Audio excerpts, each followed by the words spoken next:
आप तो टीवी की थी क्वीन, अब जब से आपको ओटीटी पे लोग देख रहे हैं, बड़े पर्दे पे देख रहे हैं, आपके वन बाय वन प्रोजेक्ट्स आ रहे हैं, लोग काफ़ी आपसे अट्रैक्ट हो रहे हैं, तो सबसे जो आपका लोगों से रिएक्शन मिलता है, सबसे बेस्ट रिएक्शन क्या रहता है आपके लिए? आई थिंक एक्सेप्टेंस, ये कि लोग पसंद करते हैं मुझे देखना, वो ही बहुत बड़ी चीज़ है। अगर वो नहीं होता तो मैं कुछ भी नहीं कर पाती।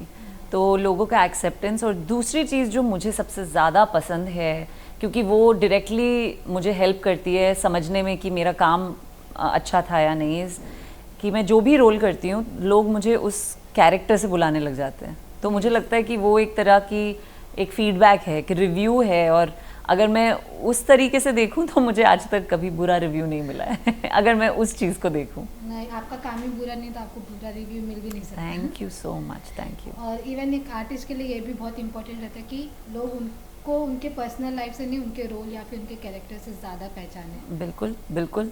आप मतलब वही तो हमारा एंडेवर होता है कि मतलब सबसे पहले एंडेवर ये होता है कि जिसने प्रोड्यूसर, राइटर, डायरेक्टर जिन्होंने सोचा कि हम कर सकते हैं, मैं कर सकती हूँ वो रोल, सबसे पहले वो कन्विंस्ड हूँ कि हाँ ये रोल कर सकती है। तो वहाँ पे वो बहुत बड़ी चीज़ होती है, और उसके बाद ये कि ऑडियंस आपको एक्सेप्ट करे।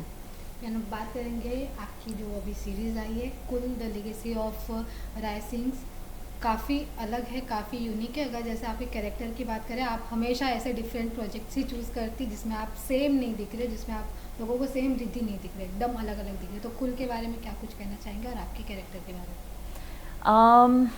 में? मैं अब इतने सालों से ये कर रही हूँ कि मतलब trying to play parts which are different, बहुत बहुत सालों से, और मुझे ये लगता है कि ये एक्चुअली बहुत डिफ़िकल्ट है, क्योंकि मैं आपको सुन रही हूँ तो मुझे ऐसा लग रहा है कि कहने के लिए तो मैंने हमेशा आई प्लेड, चाहे वो अलग अलग सेक्टर से हों, कोई दिल्ली की लड़की है, कोई कहीं की लड़की है, कोई फोरेंसिक ऑफिसर है, मैंने हमेशा, मेरी कोशिश ये रही है, आई विल बी ऑनेस्ट, कहीं ना कहीं कि मैं इंडियन वुमेन, जो मॉडर्न इंडियन वुमेन है उसको रिप्रेजेंट करूं, जो आज की इंडियन वुमेन है उसको रिप्रेजेंट करूं। एक हमारा बहुत स्ट्रॉन्ग ऑफ कोर्स बैकग्राउंड है ट्रेडिशन और कल्चर का, और मेरी हमेशा से ये एक तरीके की, मैं कहूँगी एक एक्टिविज्म है मेरा अकेले का ही, that I want to be the face of every woman, every girl जो शायद बहुत ही, जिससे कुछ एक्सपेक्ट नहीं किया जा रहा लेकिन वो कुछ कमाल कर देती है, और वो एक वर्किंग वुमन हो, तो I love it, and I think Kavya भी उनमें से एक है, क्योंकि वो भी एक तरीके से लड़ रही है अपनी पोजीशन बनाने की कोशिश। काव्या एक्चुअली सबसे पहला कैरेक्टर है मेरे प्रोफेशन में जहाँ पे मैं किसी और के लिए खड़ी नहीं हो रही हूँ सो मेरे लिए बहुत रिफ्रेशिंग था, बहुत ही ज़्यादा there is nothing, no hold bars for her. उसके लिए मतलब वो ग्रे है, मुझे लगता है वो ब्लैक एंड वाइट नहीं है, वो बहुत ग्रे है, गुड बैड सब कुछ को एग्जिस्ट करता है। वो जिन लोगों से नफरत करती है उन्हीं के साथ बैठती है, वो उसका so it's toxic but it's not. उसको प्यार भी उन लोगों से है जो लोग उससे सबसे जो उसे सबसे ज़्यादा पेन देते हैं। And so it was very interesting मेरे लिए वो कैरेक्टर प्ले करना। और हाँ, मेरी कोशिश यही रहती है कि मैं अलग अलग टाइप की लड़कियों को प्ले कर सकूं। जिस प्रकार आपने कहा कि वो उन्हीं के साथ रहती है जो उन्हें पेन देते हैं, जो उनसे हेट करते हैं, कहीं ना कहीं रियल लाइफ से ज़्यादा रिलेट नहीं करती। हाँ, मतलब ये आई थिंक हर इंसान की कहानी है ना, हम कहीं ना कहीं अपने वो जो हैबिट्स होते हैं, जो टॉक्सिक ट्रेट्स होते हैं, उनको नहीं छोड़ पाते, टॉक्सिक रिलेशनशिप्स को नहीं छोड़ पाते। लेकिन काव्या के लिए मुझे इसलिए लगता है क्योंकि वो एक अमीर घराने से आती है, शी इज़ रॉयल, वो एक प्रिंसेस है। अब आप सोचिए, आपको इतनी बड़ी ब्लेसिंग दी है भगवान ने, लेकिन आपको उसके साथ इतने टॉक्सिक फैमिली मेम्बर्स दे दिए हैं, तो काहे की रॉयल्टी? वो रॉयल्टी किस काम की जिसमें इतनी टॉक्सिसिटी हो, इतना ग्रीफ हो। और एक second, I think they will need to be little.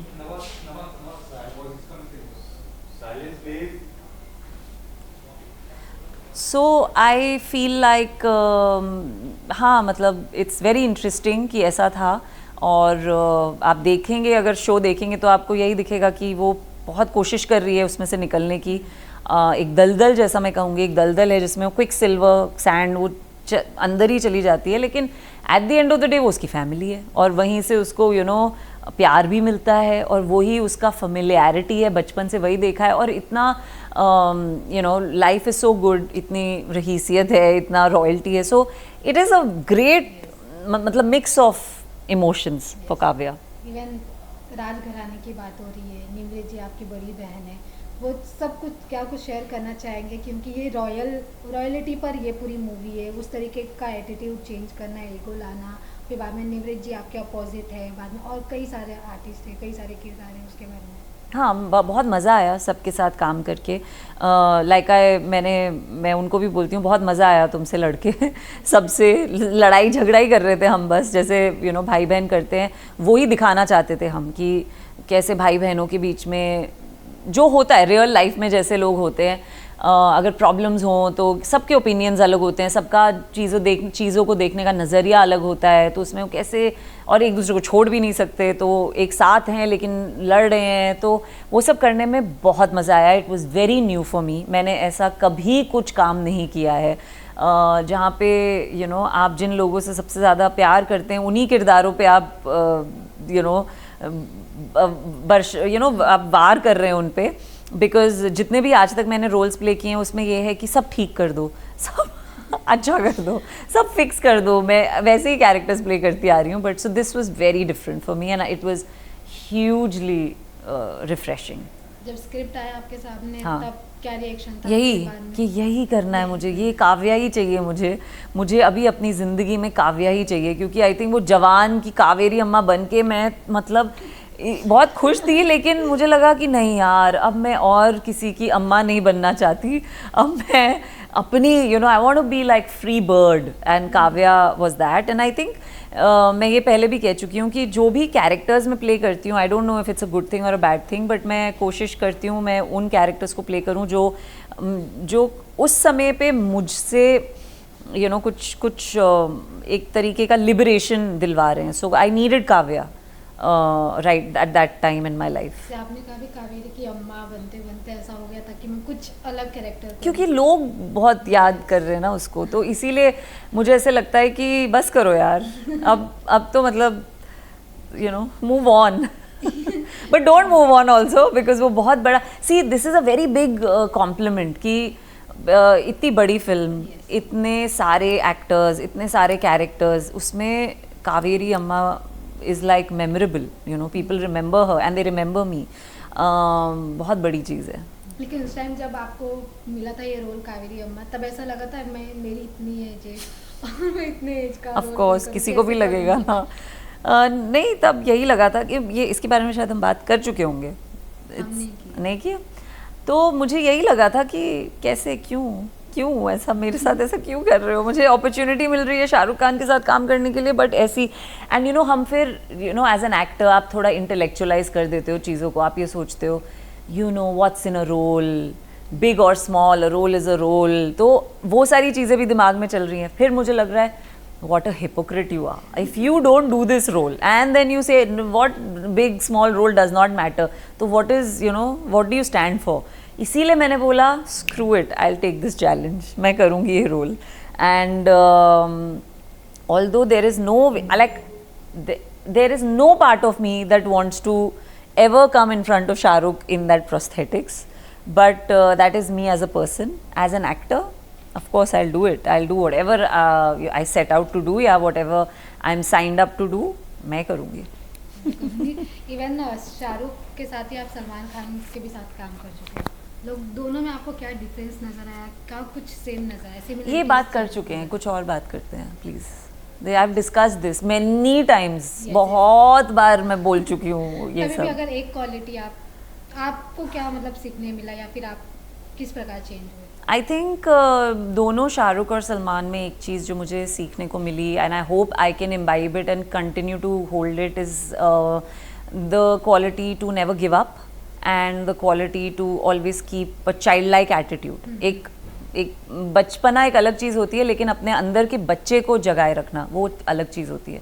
तो दोनों में मुझे वो दिखाई दी, एंड मैं चाहती हूँ कि वो क्वालिटी मुझ में आए और मैं हमेशा वैसी रहूँ। Keep yourself at zero, don't take yourself too seriously, and keep your curiosity, basically जो बच्चे की क्यूरियोसिटी होती है वो I saw it in both of them. Even एक इंटरव्यू के दौरान आपने कहा कि I don't have to compete with womens in industry, I have to compete with man. तो ये थॉट ये मेरी सोच है। यस। मेरे ब्रेन के अंदर जाके देखो तो आपको पता चलेगा क्या कैसे। हाँ, क्योंकि मुझे लगता है कि आई सपोर्ट विमेन एंड मुझे लगता है कि बहुत डिफ़िकल्ट है for a woman, you know, जो एक चीज़ एक आदमी कर सकता है वो एक औरत को करने के लिए, एक लड़की को करने के लिए, और उसमें 5 कदम और ऐड करने पड़ते हैं। इट्स नॉट इम्पॉसिबल, बट अगर एक लड़के को घर से निकलना है और एक लड़की को घर से निकलना है, एक लड़का बस निकल सकता है कभी भी, एक लड़की को देखना है उसने क्या पहना है, वो कहाँ जा रही है, वो किस गाड़ी में बैठेगी या किस ऑटो में जाएगी, कितने बजे हैं, कौन लोगों से मिल रही है, and then she will do the same thing that the boy is doing. So mera by default I feel like I'm not here to compete with women. I want to honestly snatch away all the men's role. I want to, like I'm saying. Even industry में अगर women की बात करें तो ऐसा काफ़ी कुछ चीज़ें अलग हो रही है, क्योंकि वुमेन को कुछ अलग तरीके से प्रेजेंट किया जा रहा है। भले अभी वो उर्वशी रौतेला हो, उनका जो कोरियोग्राफी था काफ़ी अलग था, बाद में तृप्ति डिमरी का जो कोरियोग्राफी था काफ़ी अलग था, स्पेशल अपीयरेंस के लिए, आइटम सॉन्ग्स के लिए, मतलब, और तृप्ति डिमरी को एनिमल में भी काफ़ी अलग तरीके से दिखाया गया, क्रिटिसाइज भी हुई, लेकिन उन्होंने बहुत अच्छे पॉजिटिव वे में उसे कन्वे किया, लोगों के सामने प्रेजेंट किया, लोगों के सामने। आपको क्या लगता है, मतलब ये सिर्फ एक अट्रैक्शन के लिए दिखाया जा रहा है या फिर इम्पोर्टेंट है? क्योंकि अब हर एक बड़ी मूवी में एक ना एक आइटम सॉन्ग या फिर स्पेशल अपीयरेंस रहता ही है। तो बहुत पुरानी बातें हैं, ये तो कोई नई चीज़ नहीं है फिर अब इसमें। वो मतलब लोगों के ध्यान में ये बहुत पुरानी चीज़ है एंड आई डोंट थिंक इसमें आप इंडस्ट्री को कुछ कह सकते हैं एंड एक्ट्रेसेस को। ये डायरेक्टली आपको दिखाती है आपकी सोच क्या है सोसाइटी की, ऑनेस्टली, क्योंकि हम तो हर टाइप का कंटेंट बना रहे हैं, पर क्यों कुछ टाइप का काम या कुछ टाइप के सीन्स या कुछ टाइप की चीज़ों को ही बढ़ावा दिया जाता है? Because men are watching and men don't have, मतलब जो एक होना चाहिए ना कि एक डिग्निटी, रिस्पेक्ट, वो अगर आप, मतलब वो सोसाइटी को बदलने की ज़रूरत है उसके लिए। It's not on women. सब लोग एंड दीज विमेन, जो जैसा कि आपने कहा, सब ने पॉजिटिवली काम किया है और यू नो उनसे जो रिक्वायर्ड हुआ वो उन्होंने किया और ग्रेसफुली किया, अपने लेवल पे जो कर सकती थी उन्होंने ग्रेसफुली किया।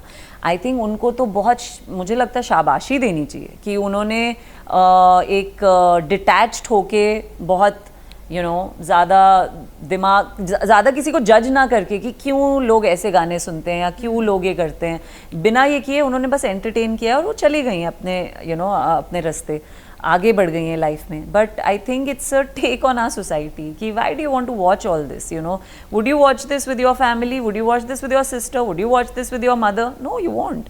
सो it's on you, reject it. आप रिजेक्ट करो, नहीं बनेगा। इवन अगर आपकी जर्नी की बात करें कि 2 साल बाद पूरा 20 इयर्स कंप्लीट हो जाएंगे टीवी प्लस बॉलीवुड मिलाकर, माय गॉड, कैसे डिस्क्राइब करेंगे आप अपनी जर्नी को, टीवी से लेकर अब तक का सफर? Wow, I don't know how to describe it, I am speechless कि मुझे इतना टाइम हो जाएगा।